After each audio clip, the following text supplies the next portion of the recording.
So, kumusta mga kanoysi? Welcome back sa ating YouTube channel, Polo Pinoysi. So, ngayong araw, another update naman tayo about politika ng ating bansa. So, ang video to is mula na naman kay Opinion Mo TV. So, meron itong pamagat na sa wakas, Trillanes, binuking na si Sara. Mga ebidensya, hawak na, yari na. Mga Duterte, kabado na.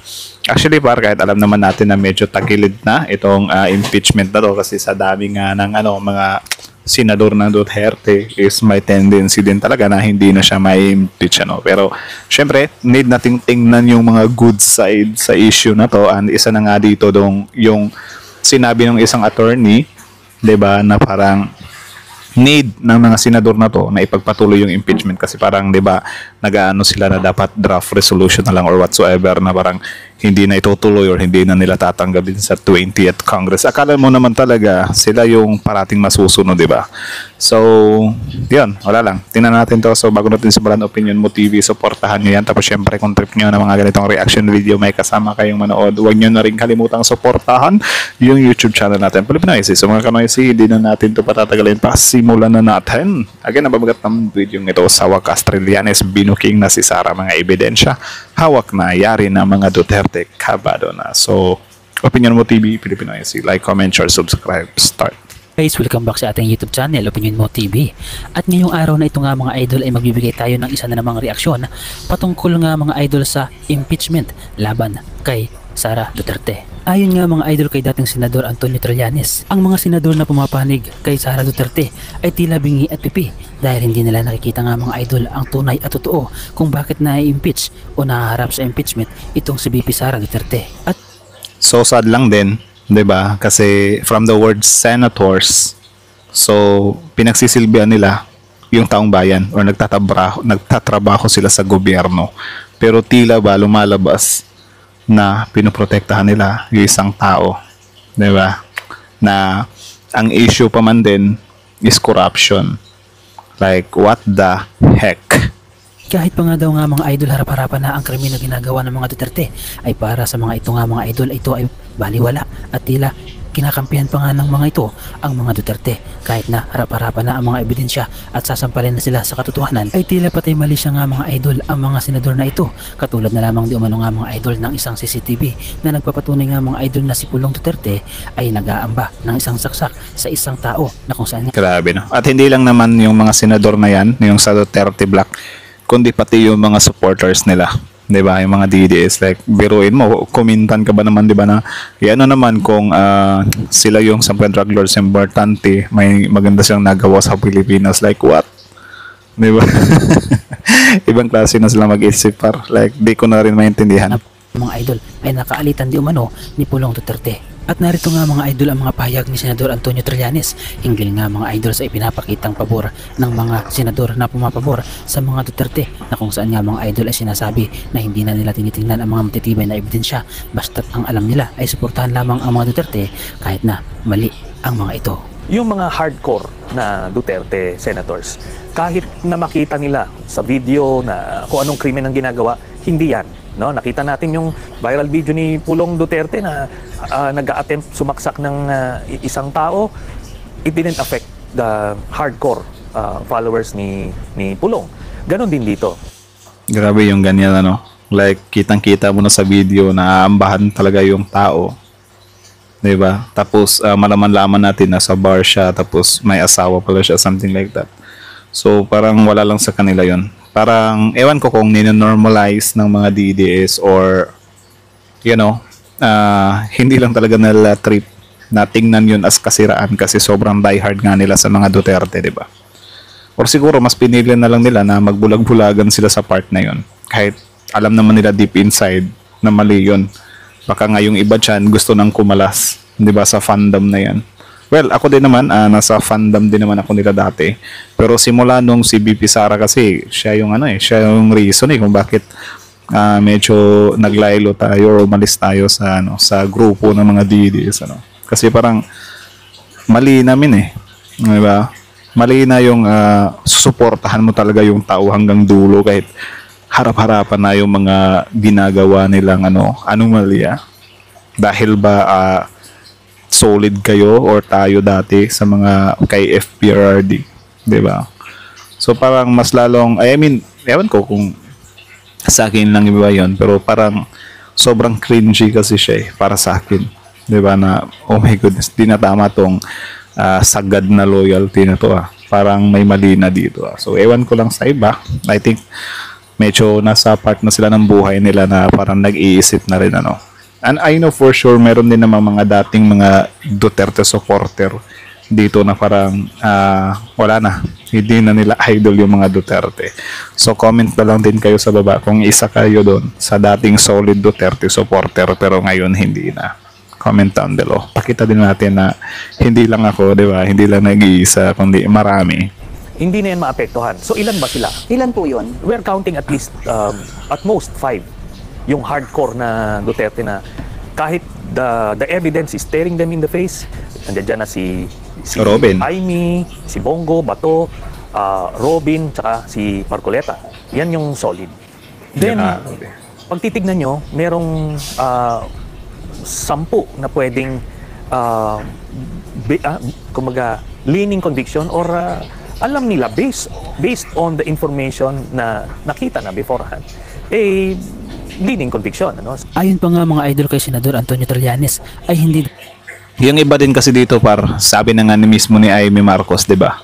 Na when time comes na sisimulan na yung impeachment or whatsoever, parang meron daw mga pro-admin senators na magno-no sa impeachment ni BP Sara kasi takot daw mapahiya.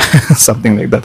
So, ewan ko lang kung paano nila gagawin yan, kung kakausapin ba nila yung mga senador na, ito, kasi, syempre, dito sa Pilipinas, sa politika natin, hindi din naman natin maiiwasan na meron din talaga tayong mga balimbing na mga politiko. Diba? Alam nyo yung balimbing na kung nasan yung malakas, doon sila papanig. 'Di ba? Sabi ko nga sa inyo na dati naman yung ibang mga senador diyan, wala naman silang say about doon sa war on drugs ni FPRRD dati. Pero ngayon, tila yung iba, sila na yung umuusig sa something like that ba.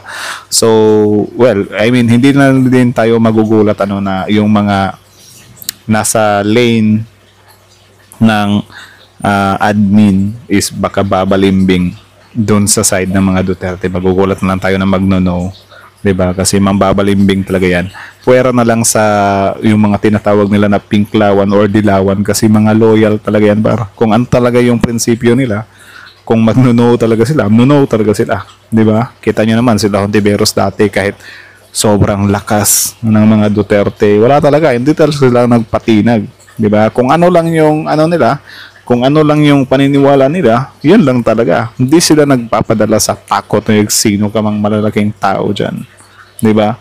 Yun dapat yung senador natin Hindi yung balimbing kasi nakakainis din talaga yung bumabalimbing lang kung saan yung malakas. Diba? Kasi yung iba naman dyan, simula nung may 5 sa mga Duterte na nakapasok this election, sila Villar, Aimee, si Bongo, si Bato, at saka si Marcoleta, 'di ba? Maraming bilang na 'yon para sa kanila. So, yung iba for sure, babalimbing talaga 'yan. Kakainis lang din, 'di ba? dapat sukuan agad ang impeachment laban kay Sara Duterte. Hindi katulad ng mga sinasabi ng mga senador na kakampi ni Sara Duterte na tapusin na dahil wala naman daw itong patutunguhan. Lalo na nga mga idol ang sinasabi ni Aimee Marcos, Bato de la Rosa, Bongo Marcoleta at ni Robin Padilla na kung saan nga mga idol ay solid na solid ang suporta kay VP Sara Duterte. Ang mga desisyon na ito nga mga idol ng mga senador na ito ay tinutulan ni dating senador Antonio Trillanes at dapat na umpisahan muna ang impeachment trial laban kay VP Sara Duterte bago ang lahat. Hindi pwede kasing isusuko mo na kaagad, di pa nagsisimula, pinupulsuhan mo pa lang based dun sa public pronouncement, suko ka na. Hindi ganun. That's not how it works. And again, I've seen that. Talagang kahit sa mga botohan nun, lamang na lamang yung mga pro-acquittal kay Chief Justice Corona. Pero nung lumabas yung mga bank accounts, tapos nung nag-meltdown si Chief Justice Corona doon sa witness stand, nagbago isip ng karamihan. So in the end, 20 nga kami nun, no, convicted. Ngayon, ganun din. Ako, I'm confident. Pag nagsimula yung trial, so ganun pala. So kaya pala ang gustong mangyari nila Hontiveros, ipagpatuloy talaga tong impeachment na to. Kasi may ibang ano din talaga, may ibang mga senador na kahit solid Duterte sila, kung tatambakan talaga sila ng ebidensya, maano sila mafo-force sila na baliktarin yung paniniwala nila or yung loyalty nila. Diba? Kaya siguro kaya siguro ngayon medyo ano talaga sila tawag dyan, pinag-focusan talaga nila yung hindi matuloy yung impeachment or hindi masimulan. Kita nyo, from February, minove ng June 2, from June 2, minove ng June 11. So ano yung kasunod niyan? Diba? So parang napaghalata na. My goodness, ito ding ano kasi natin Senate President natin Iba din yung Caracas. Lalabas yung mga bank accounts ni Sara Duterte na joint accounts with Digong Duterte na billions yung transactions in and out na pera. And ang critical dito, yung every 6 months, merong dividendo silang nakukuha galing sa isang drug lord. Ako, sinasabi ko na yan, and dito, sana all, di ba? Living with the dividends, pero sa drugs nga lang. Ibang klaseng investment yan Grabe Ang di ko lang talaga maintindihan sa bank though meron nga tayong some kind Republic Act yan or batas about sa secrecy, bank secrecy law, something like that. Correct me if I'm wrong. Diba? Hindi ko lang maintindihan dyan. Kung involved ang isang politiko, bakit makikipagmatigasan pa sila? Or bakit protected pa yung politician na yan? Diba dapat sana yung gagawin nila, kapag may tatakbong politician, 'di ba? Dapat meron silang waiver or meron silang pipirmahan doon na if ever kaduda-duda na siya, is free or libre or accessible yung bank accounts niya ba? 'Di ba? Kasi kung ganyan parang pangit na parang alam na or medyo din talaga na meron ka ng dinekwat na pera pero hindi mabuksan-buksan yung bank account mo. Parang nang-aaning lang. So confident nandiyan na lalabas yan. And ako I've been saying this the past 9 years. Sinasabi nila, gawa-gawa ko yan. At ayon pa nga mga idol kay dating Senador Antonio Trillanes, ang bawat ebidensya at ang lahat ng ebidensya na mayroon siya na ipinapakita niya laban sa mga Duterte, laban kay Inday Sara Duterte, Pulong Duterte, at kay dating Pangulong Duterte, ang lahat ng ito nga mga idol ay mayroong basihan. At kung wala itong katotohanan nga mga idol ay matagal na di umano siyang kung ginawa ko lang yan, imagine talagang wala na ako. Wala na akong credibility forever, Pero I am so confident that it's there. Ngayon sila yung natatakot kasi alam nila na totoo yung sinasabi. At ayon naman mga idol sa sinasabi ni Inday Sara Duterte na gusto niya ng bloodbath. At ito naman nga mga idol ang paliwanag ni dating Senador Antonio Trillanes hinggil sa mga sinasabi ni Sara Duterte na tapang-tapang ni VP Sara na magsabi ng bloodbath. Tapos kapag ka-action na naman, biglang sasabihin na naman, pinupolitika na naman kami, anak ng tokwa.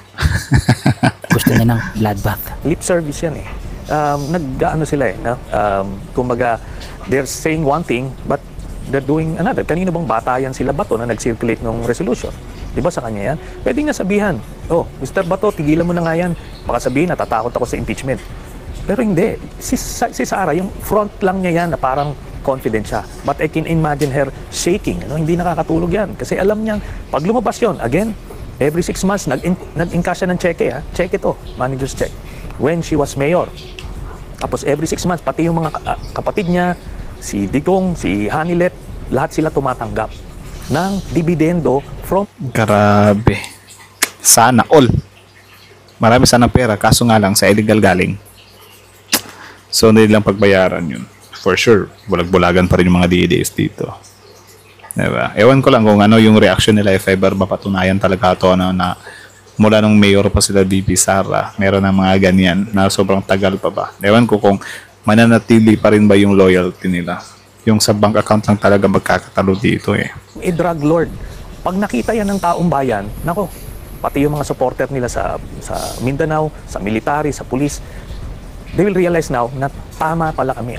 At mukha talaga mga idol na maraming nalalaman itong si dating Senador Antonio Trillanes patungkol nga mga idol sa gawain ng mga Duterte. At anya nga mga idol ayon kay Trillanes ay hindi daw umano alam ni Duterte noon na mayroong ICC. At hindi daw alam nga mga idol ng mga Duterte na aabot sila sa nasyonal hanggang sa maging presidente si Duterte. Subalit wala silang kamalay-malay na ang ICC pala ay nakaabang lamang sa mangyayari. Remember, nung Masyado kasi silang kampante. 'Di ba? Akala kasi nila nung winidraw na nila yung membership natin sa ICC is doon tapos na. Pero di nila alam na before pa nila winidraw yung membership natin sa ICC is wala na. May na-file na laban sa kanila. Ewan ko ba kung bakit ganyan sila hindi naging maingat sa part na yan. mayor si Duterte sa Mindanao, sa Davao, 30 years yan, akala nila doon lang sila eh. So hindi nila inisip na aabot sila sa national, na magiging vulnerable sila, subject sila sa scrutiny. In fact, si Digong hindi niya naisip na meron ICC eh.